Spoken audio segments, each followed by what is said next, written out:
हाय दोस्तों, सभी का वेलकम है मेरे YouTube channel study rising in India free पर।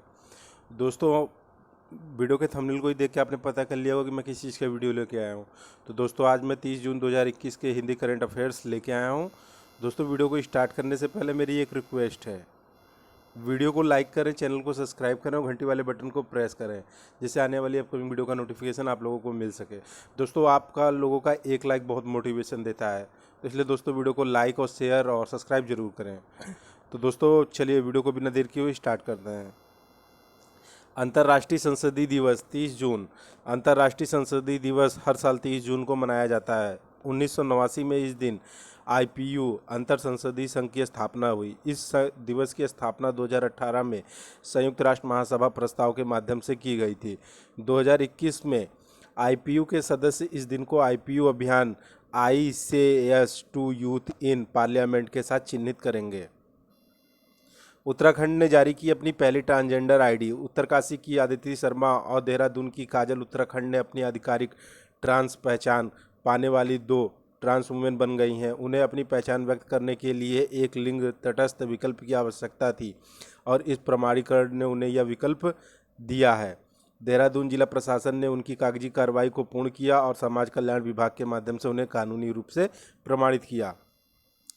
प्रवीण सिन्हा सीबीआई के विशेष निदेशक। सरकार ने सीबीआई के अतिरिक्त निदेशक प्रवीण सिन्हा को केंद्रीय जांच ब्यूरो का विशेष निदेशक नियुक्त किया है। यह पद पर पहले राकेश अस्थाना थे। उन्हें कार्यभार ग्रहण करने की तिथि से अगले आदेश या 30 अप्रैल 2022 को उनकी सेवानिवृत्ति तक के कार्यकाल के लिए नियुक्त किया गया है। जेरेमी केसल ट्विटर शिकायत अधिकारी।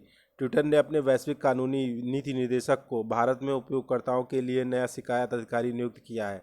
हाल ही में इस पद पर नियुक्त धर्मेंद्र चतुर ने ट्विटर की सरकार के साथ जारी खींचतान के बीच इस्तीफा दे दिया है। इससे पहले वे ट्विटर का प्रतिनिधित्व करने वाले एक कानूनी फर्म में भागीदार थे। सर्बिया में प्रवेश करने के लिए तैयार भारतीय प्याज आलू। अंततः सर्बिया के बाजार में भारतीय आलू, प्याज, अनार और अनार के दानों के लिए अपने दरवाजे खोल दिए हैं। एपीईडीए कृषि और प्रसंस्करण खाद्य निर्यात विकास प्राधिकरण के अनुसार भारत में उगाए जाने वाले अनार के फलों और बीजों और प्याज के बल्ब निर्यात के लिए फाइटोसैनिटरी प्रमाण पत्र की आवश्यकता नहीं है, लेकिन आलू के निर्यात के लिए इसकी आवश्यकता है। विश्व बैंक ने चीन की विकास दर को बढ़ाकर 8.5% किया। विश्व बैंक ने 2021 के लिए चीन की आर्थिक वृद्धि का अनुमान 8.1% से बढ़ाकर 8.5% कर दिया है। रिपोर्ट महामारी से उबरने वाली पहली प्रमुख अर्थव्यवस्था चीन के लिए सकारात्मक संकेत प्रदान करती है। बिहार कृषि विश्वविद्यालय ने किया काले अमरूद का विकास।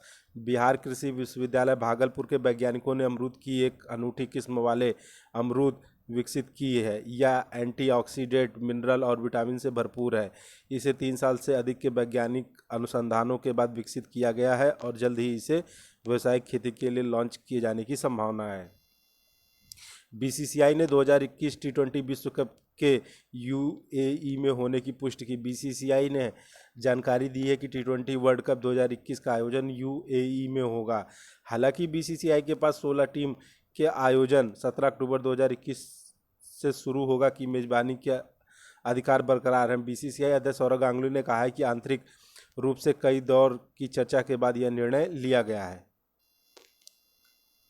रानी सरनोबत ने 25 मीटर पिस्टल स्पर्धा में जीता स्वर्ण। आईएसएसएफ विश्व कप शूटिंग में भारत की राही सरनोबत ने क्रोएशिया के ओसीजेक में महिलाओं की 25 मीटर पिस्टल स्पर्धा में स्वर्ण पदक जीता। राही ने 25 मीटर पिस्टल फाइनल में 50 में से 39 का स्कोर प्राप्त कर चल रहे विश्व कप में भारत के लिए पहला स्वर्ण पदक जीता। फैस स्कैनर का उपयोग करेगा अबू धाबी। 20,000 लोगों के परीक्षण में उच्च स्तर की प्रभावशीलता दिखाने के लिए अबू धाबी कोरोना वायरस संक्रमण का पता लगाने के लिए फेस स्कैनर का उपयोग करेगा। प्रौद्योगिकी विद्युत चुम्बकीय तरंगों को मापकर संक्रमण का पता लगा सकती है और जो शरीर में वायरस के आरएनए कण मौजूद होने पर बदल जाती है। परिणामों ने 93.5% प्राथमिकता दिखाई। डॉक्टर भीमराव अंबेडकर सांस्कृतिक केंद्र। राष्ट्रपति रामनाथ सिंह कोविंद 29 जून 2021 को लखनऊ में डॉक्टर भीमराव अंबेडकर सांस्कृतिक केंद्र की आधारशिला रखेंगे। केंद्र को राज्य की संस्कृति मंत्रालय द्वारा विकसित किया जा रहा है। इसमें 750 सीटों वाला सभागार, पुस्तकालय, पिक्चर गैलरी, संग्रहालय, मल्टीपर्पस हॉल, छात्रावास, कैफेटेरिया, पार्किंग और अन्य आधारभूत सुविधाएं होंगी। परियोजना की लागत 45.04 करोड़ रुपए है। अर्जुन पुरस्कार के लिए नामांकित Simranjeet Kaur. Boxing federation of India द्वारा सिमरनजीत कौर, गौरव सोलंकी और सोनिया चहल को अर्जुन पुरस्कार के लिए नामित किया गया है। सिमरनजीत 60 किलोग्राम 2018 विश्व चैंपियन की कांस्य पदक विजेता हैं। उन्हें 4 भारतीय महिला मुक्केबाजों में शामिल है जिन्हें टोक्यो ओलंपिक के लिए क्वालिफाई किया है। सोलंकी 57 किलोग्राम 2018 में अपना राष्ट्रमंडल स्वर्ण पदक जीता था, जबकि चहल 57 किलोग्राम में उसी वर्ष विश्व रजत पदक जीता था। दलितों को सहायता प्रदान करेगा तेलंगाना। तेलंगाना सरकार ने मुख्यमंत्री दलित अधिकारिता कार्यक्रम के तहत दलित लाभार्थियों के बैंक खातों में सीधे 10 लाख रुपए की वित्तीय सहायता भेजने का निर्णय लिया है। इससे उन्हें आर्थिक रूप से आत्मनिर्भर बनने और स्वतंत्र निर्णय लेने में मदद मिलेगी। उत्तराखंड ने विकसित किया जैव विविधता उद्यान। भारत में पहली बार उत्तराखंड ने भारत वाटिका का उद्घाटन किया। यह 28 राज्यों, 5 केंद्र शासित प्रदेशों के पेड़ों की 24 प्रजातियों को प्रदर्शित करता है। नैनीताल जिले के हल्द्वानी में स्थापित वाटिका का उद्देश्य देश की शानदार जैव विविधता के प्रदर्शन के साथ राष्ट्रीय एकीकरण को बढ़ावा देना है। भारत ने भूटान को 4500 करोड़ रुपए।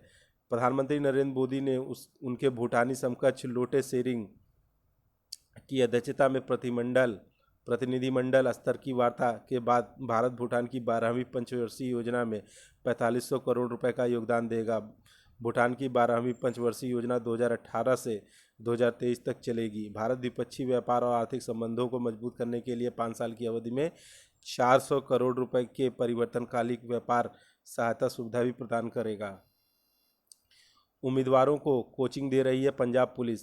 पंजाब पुलिस द्वारा राज्य पुलिस बल में शामिल होने वाले इच्छुक उम्मीदवारों को फिजिकल स्क्रीनिंग टेस्ट पर मुफ्त कोचिंग और प्रशिक्षण प्रदान कर रही है। यह कदम पंजाब के मुख्यमंत्री अमरिंदर सिंह द्वारा राज्य पुलिस के जिला और सशस्त्र कैडर के कुल 4362 कांस्टेबल की भर्ती की घोषणा के कुछ दिनों बाद आया है। SFI ने साजन प्रकाश के लिए नगद इनाम की घोषणा। स्विमिंग फेडरेशन ऑफ इंडिया ने साजन प्रकाश के लिए 5 लाख रुपए नगद इनाम की घोषणा की। उन्होंने ओलंपिक के लिए सीधी योग्यता प्राप्त करने वाले देश के पहले तैराक बनकर इतिहास रच दिया है। प्रकाश ने इटली के रोम में सेटे कोली ट्रॉफी में पुरुषों की 200 मीटर बटरफ्लाई स्पर्धा में 1.38 सेकंड के समय में मानक समय को तोड़कर टोक्यो ओलंपिक खेलों के लिए क्वालिफाई किया। क्रिसिल के लिए लॉन्च किए 225 कंपनियों के ESG स्कोर। क्रिसिल लिमिटेड ने भारत में 18 क्षेत्रों में 225 कंपनियों के लिए अपने पर्यावरण, सामाजिक और शासन स्कोर लॉन्च किए हैं जो बाजारों को बेहतर बनाने के लिए उनके मिशन के अनुरूप है।